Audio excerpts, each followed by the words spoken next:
로마서 간단한 교육 다시 한번 말씀드리면은 1장부터 11장까지는 이 이론을 다루고 12장부터 16장까지는 이론이 삶에 적용되는 실제다 말씀을 드렸고요.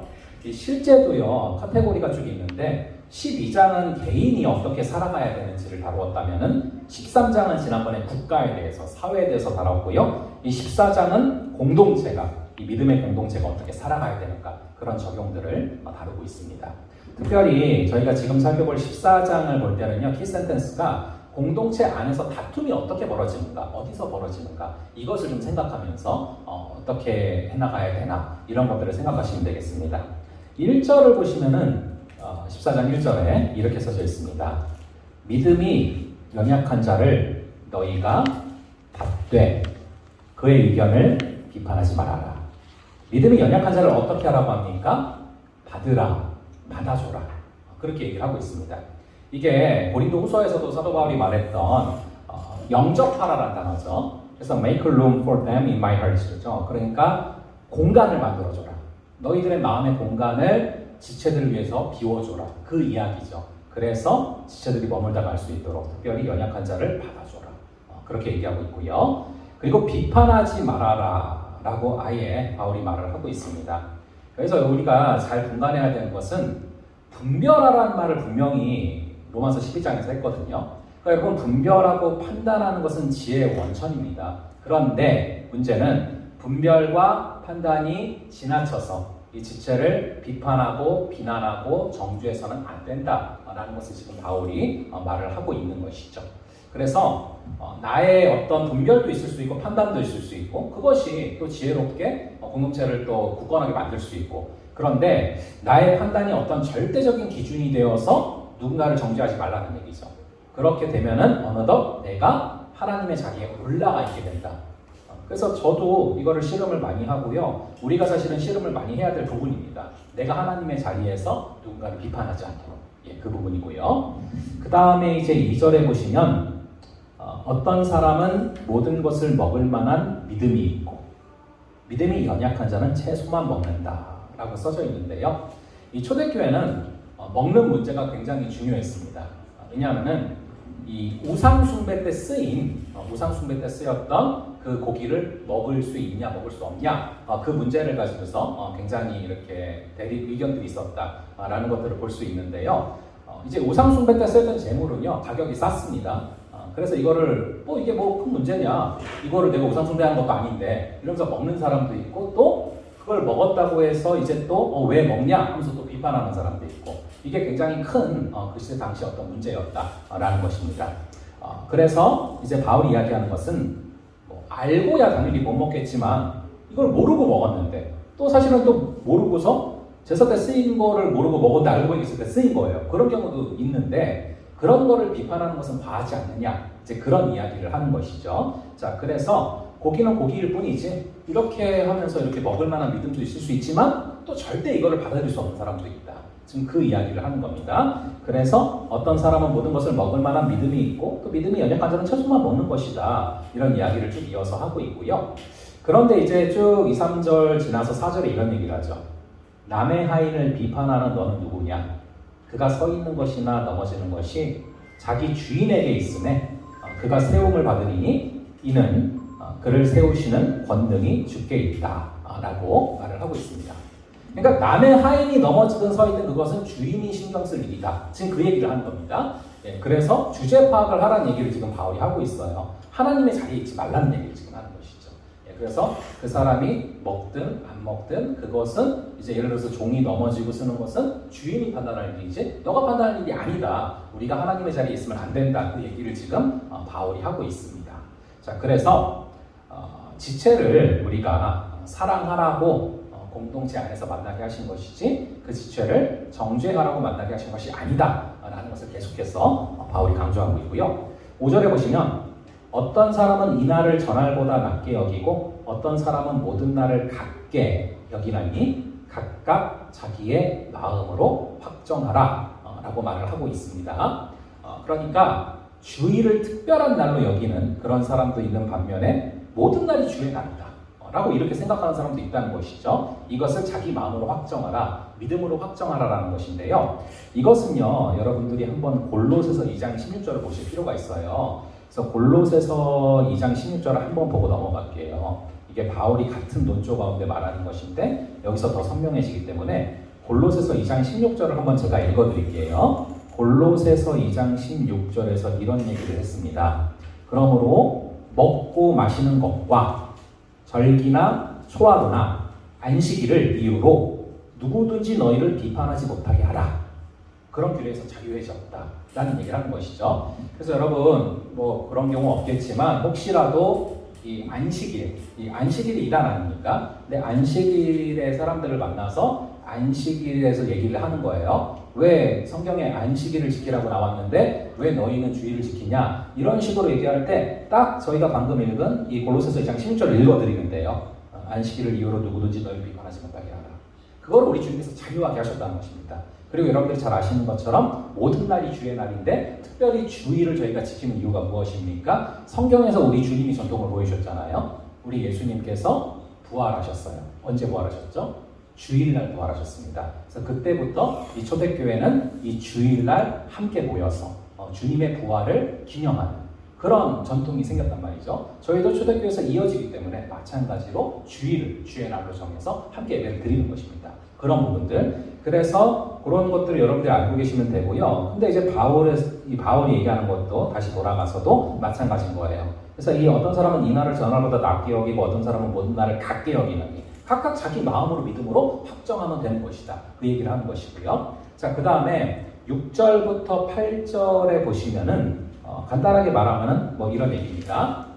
우리의 마음속에 주님이 가득하다면 먹을 수도 있는 것이고 안 먹을 수도 있는 것이다. 이거를 먹어서 안 되는 거고 안 먹으면 되는 거고 그게 이제 여러분 레위기 11장에서 이 부정한 음식과 또 부정하지 않은 음식이 나오잖아요. 그래서 이 당시만 해도 이제 예를 들어서 먹을 수 있고 먹을 수 없는 것들이 확실히 정해져 있는 것이죠. 그래서 돼지는 먹어도 되고 소는 먹으면 거꾸로입니다. 돼지는 먹으면 안 되고 소는 먹으면 되고 이런 부분들이 있었는데 이것이 뭐가 그렇게 중요하냐? 지금 이 이야기를 하는 것이죠. 그런 부분에서 주님께서 이미 자유케 하셨다. 그런 이야기들을 하는 것입니다. 그래서 심령이 주님 안에 가득하다면 먹을 수도 있고 안 먹을 수도 있는 것이 그것 때문에 판단할 필요가 없고 판단해서는 안 된다. 왜냐하면은 9절에 나오는 내용이 이거예요. 그걸 위하여 그리스도께서 죽었다가 다시 살아나셨으니 곧 죽은 자와 산 자의 주가 되려 하심이라. 왜 십자가 죽음과 부활을 경험하셨습니까? 우리를 자유케 하시려고 그런 것이다. 그것을 먹고 안 먹고의 문제에서 자유하게 하시려고 그런 것이지 그것이 구원의 본질이 연결되는 것이 아니다 라는 것을 말을 하는 것이죠. 자, 그래서 우리가 예를 들어서 그 안식일도 그렇고요. 이 먹는 거가 구원의 문제와 연결된 것처럼 또 이야기하는 부분들 있잖아요. 그런 데서 이제 우리가 완전히 논박할 수 있는 논리들이 정확하게 성경 속에 있습니다. 자, 그래서 더 많은 자유를 누린다고 자유를 누리지 못하는 자들은 업신여겨도 안 되고 반대로 거꾸로의 입장에서 자유주의자라고 정죄를 해서도 안 되고 지금 그런 내용들을 바울이 계속 이야기를 하고 있습니다. 같은 맥락에서 이제 또 10절을 보시면 이렇게 나오죠. 네가 어찌하여 네 형제를 비판하느냐? 어찌하여 네 형제를 업신여기느냐? 우리가 다 하나님의 심판대 앞에 서리라. 자, 모든 사람이 결국에 나중에 하나님의 심판대 앞에 선다는 거예요. 그러니까 너가 심판하지 말라. 하나님께서 심판하실 것이다.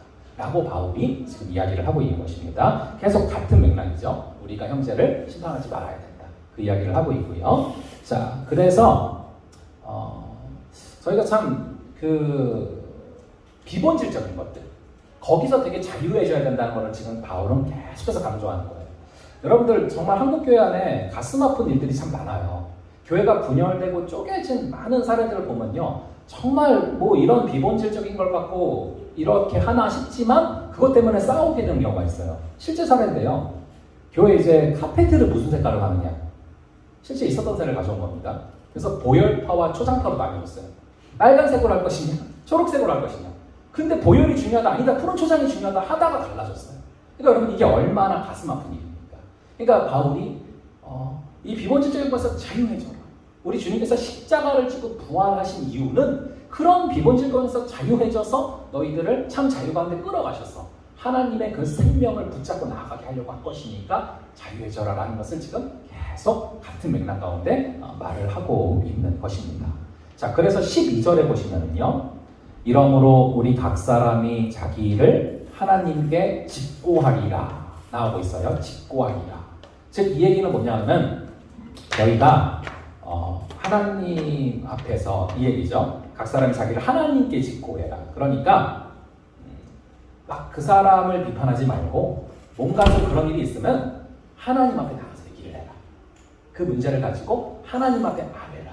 지금 그 얘기를 하는 것입니다. 예, 그 부분들이고요. 자, 그래서 남의 신앙을 들여다볼 시간에 사실 자신의 신앙을 들여다본다면 우리는 훨씬 더 성숙해져 있을 것입니다. 그 부분을 지금 바울이 계속 이야기하고 있는 것이죠. 그래서 저도 자주 강조하는 것이 이 성경을 두 가지로 볼 수 있는데 창문으로 볼 수 있고 거울로 볼 수 있습니다. 그런데 우리가 많이 사실 노력해야 되는 것이 말씀을 거울로 보는 것, 이 말씀으로 나를 들여다보는 것, 내가 어떤 부분이 깨져야 되는가. 근데 우리가 자주 이 말씀을 거울이 이제 세상을 바라보고 이런 거면 괜찮지만 예, 뭐 옆에 있는 사람이라든가 계속 이렇게 바라보기 때문에 그것을 지금 바울이 조심해야 된다. 계속 이야기하고 있는 것입니다. 자, 그래서 17절에 보시면 17절 아주 중요한 구절인데 저희 한번 함께 읽어볼게요. 17절 한번 함께 읽어보겠습니다. 시작. 하나님의 나라는 먹는 것과 마시는 것이 아니요 오직 성령 안에 있는 의와 평강과 희락이라. 다시 한번 읽겠습니다. 하나님의 나라는 먹는 것과 마시는 것이 아니요 오직 성령 안에 있는 의와 평강과 희락이라. 아멘. 예, 이 말씀입니다. 여러분, 이 얘기는 무슨 얘기냐면요, 하나님의 나라는 먹고 마시는 것이 아니라 무슨 얘기냐면은 이거를 먹으면 천국 가고 이거를 먹지 않으면 지옥 가고, 아니면 거꾸로 이거를 먹지 않으면 천국 가고 이거를 먹으면 지옥 가고, 이런 곳이 아니라는 거예요. 하나님의 나라는 그런 곳이 아니라 뭐가 있는 곳이 하나님의 나라라고 말합니까? 성령 안에 있는 의가 넘치는 곳, 평강이 넘치는 곳, 희락이 넘치는 곳, 그곳이 바로 하나님의 나라다라고 말을 하는 것입니다. 결국 바울은 같은 맥락 가운데 비본질적인 것이 중요한 게 아니라 무엇을 먹고 안 먹고, 제사 때 쓰여진 음식을 먹고 안 먹고, 이게 중요한 것이 아니라 의가 있느냐, 평강이 있느냐, 희락이 있느냐, 이것이 바로 너희가 하나님의 나라로 가고 있는지 아닌지를 정확히 보여준다라고 말씀하고 있는 것입니다. 그래서 이 세 단어, 의와 평강과 희락, 이것이 굉장히 중요한데요. 이 의라는 거는 제가 너무 자주 말씀을 드렸죠. 의는 하나님과의 올바른 관계입니다. 믿음으로 말미암아 의롭게 되죠. 우리가 주님을 믿는 자들은 하나님과의 올바른 관계 가운데 들어가게 됩니다. 그것이고요. 두 번째가 이제 평강이잖아요. 평안, 세상이 줄 수 없는 평안. 그런데 바울은 바로 뒤에서 얘기를 해요. 14장 19절에 나오잖아요. 우리가 화평의 일과 서로 덕을 세우는 일에 힘쓰나니. 바로 이거예요. 평강이라고 말한 거. 화평의 일과 서로 덕을 세우는 데 힘쓰는 사람들, 그런 평강. 그 다음에 희락이 넘치는 곳이라고 나오고 있습니다. 천국은. 근데 이 희락이라는 단어가 중요한데 여러분, 같은 걸로 계속 이어져요. 15장 2절에 나오잖아요. 기쁨에 대한 거, 희락에 대한 거. 우리 각 사람이 이웃을 기쁘게 하되 선을 이루고 덕을 세우도록 할지라. 즉 희락은요, 이웃을 기쁘게 하는 걸 말합니다. 그렇게 의와 평강과 희락이 넘치는 곳, 그것이 바로 하나님의 나라지, 비본질적인 것을 따라서 하나님의 나라에 들어가고 들어가지 않고가 정해지는 것이 아니다라는 것을 바울은 계속 같은 논조로 말하고 있습니다. 하지만 예를 들어서 여러분, 이거를 적용하자면은 우리가 이제 좀 잘못 나갈 수도 있어요. 어디로 잘못 나갈 수 있냐면은, 그래, 그럼 먹고 마시는 게 중요한 게 아니니까 술, 담배 해도 되는 거 아니냐, 술을 마셔도 되는 거 아니냐, 뭐 이렇게 나갈 수 있겠죠. 자, 그런데요, 물론 이제 술을 마시는 자들은 지옥에 가고 술을 마시지 않는 자들은 천국에 가고, 그건 분명히 아니에요. 바울이 말하는 논조에 따르면은. 자, 그렇죠. 그런데 하나님과의 올바른 관계 가운데 있을 때 분명히 우리가 삶에서 절제하는 모습이 나오지 않겠습니까? 그러니까 여러분, 어떤 게 맞는 거냐면은 이걸 알아요. 이제 자유함이 있어요. 아, 그래, 술을 마신다고 해서 내가 지옥에 가는 건 아니지. 그런 자유함을 주셨지. 하지만 너무 사랑하기 때문에 절제하는 거죠. 그런데 내가 술을 마시는 걸 때문에 넘어지는 사람이 있다면, 그럼 나에게는 이거를 마시지 않을 수 있는 자유가 있다라는 것이죠. 그런 자유가 있는 것이죠. 그래서 주변의 사람들이 나 때문에 시험 들지 않도록 마시지 않는 자유, 그런 자유가 주어진다는 것입니다. 그게 이제 21절 얘기잖아요. 고기도 먹지 아니하고 포도주도 마시지 아니하고 무엇이든지 너의 형제들로 하여금 거리끼게 하는 일을 아니함이 아름답다. 예, 그리고 꼭 주변에 형제까지 안 가도 내 안에 계신 성령께서 그걸 아파하신다면 하지 않을 수 있는 자유가 있는 것. 그런 자유가 우리가 돼 있다는 것입니다. 예, 그래서 그게 사실은 의와 평강과 희락이죠. 희락이 아까 누구의 기쁨이라고 했죠? 크리스찬은 여러분 내 기쁨을 추구하는 사람이 아닙니다. 나의 기쁨을 추구하는 게 아니라 하나님의 기쁨, 이웃의 기쁨, 그리고 나는 마지막입니다. 하나님을 기쁘게 할 수 있고 나를 기쁘게 할 수 있는 것이 천국이에요. 그렇다면은 마시는 거에서 자유하지만 술을 마셔도 당연히 속할 수 있는 거지만 그렇다고 미친 듯이 술 마시겠습니까? 하나님을 사랑하고 이웃을 사랑하고 그런 방향으로 나아간다. 그런 얘기겠죠. 예, 그래서 여러분들이 그런 자유함 가운데 있지만 자유가 있음에도 안 할 수 있는 것이 사랑이다 라는 것을 기억하시면서 저희가 한번 14장 보고서 또 들어가겠습니다. 제14장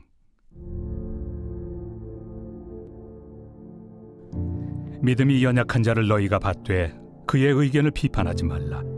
어떤 사람은 모든 것을 먹을 만한 믿음이 있고 믿음이 연약한 자는 채소만 먹느니라. 먹는 자는 먹지 않는 자를 업신여기지 말고 먹지 않는 자는 먹는 자를 비판하지 말라. 이는 하나님이 그를 받으셨습니다. 남의 하인을 비판하는 너는 누구냐? 그가 서 있는 것이나 넘어지는 것이 자기 주인에게 있음에 그가 세움을 받으리니 이는 그를 세우시는 권능이 주께 있습니다. 어떤 사람은 이 날을 전날보다 낮게 여기고 어떤 사람은 모든 날을 같게 여기나니 각각 자기 마음으로 확정할지니라. 나를 중히 여기는 자도 주를 위하여 중히 여기고 먹는 자도 주를 위하여 먹으니 이는 하나님께 감사하며 먹지 않는 자도 주를 위하여 먹지 아니하며 하나님께 감사하느니라. 우리 중에 누구든지 자기를 위하여 사는 자가 없고 자기를 위하여 죽는 자도 없도다. 우리가 살아도 주를 위하여 살고 죽어도 주를 위하여 죽나니 그러므로 사나 죽으나 우리가 주의 것이로다. 이를 위하여 그리스도께서 죽었다가 다시 살아나셨으니 곧 죽은 자와 산 자의 주가 되려 하심이라. 내가 어찌하여 내 형제를 비판하느냐? 어찌하여 내 형제를 업신여기느냐? 우리가 다 하나님의 심판대 앞에 서리라. 기록되었으되 주께서 이르시되 내가 살아노니 모든 무릎이 내게 꿇을 것이요 모든 혀가 하나님께 자백하리라 하였느니라. 이러므로 우리 각 사람이 자기 일을 하나님께 직고하리라. 그런즉 우리가 다시는 서로 비판하지 말고 도리어 부딪힐 것이나 거칠 것을 형제 앞에 두지 아니하도록 주의하라. 내가 주 예수 안에서 알고 확신하노니 무엇이든지 스스로 속된 것이 없으되 다만 속되게 여기는 그 사람에게는 속되니라. 만일 음식으로 말미암아 내 형제가 근심하게 되면 이는 내가 사랑으로 행하지 아니함이라. 그리스도께서 대신하여 죽으신 형제를 내 음식으로 망하게 하지 말라. 그러므로 너희의 선한 것이 비방을 받지 않게 하라. 하나님의 나라는 먹는 것과 마시는 것이 아니요 오직 성령 안에 있는 의와 평강과 희락이라. 이로써 그리스도를 섬기는 자는 하나님을 기쁘시게 하며 사람에게도 칭찬을 받느니라. 그러므로 우리가 화평의 일과 서로 덕을 세우는 일을 힘쓰나니 음식으로 말미암아 하나님의 사업을 무너지게 하지 말라. 만물이 다 깨끗하되 거리낌으로 먹는 사람에게는 악한 것이라. 고기도 먹지 아니하고 포도주도 마시지 아니하고 무엇이든지 내 형제로 거리키게 하는 일을 아니함이 아름다우니라. 내게 있는 믿음을 하나님 앞에서 스스로 가지고 있으라. 자기가 옳다 하는 바로 자기를 정죄하지 아니하는 자는 복이 있도다. 의심하고 먹는 자는 정죄되었나니 이는 믿음을 따라 하지 아니하였기 때문이라. 믿음을 따라 하지 아니하는 것은 다 죄니라.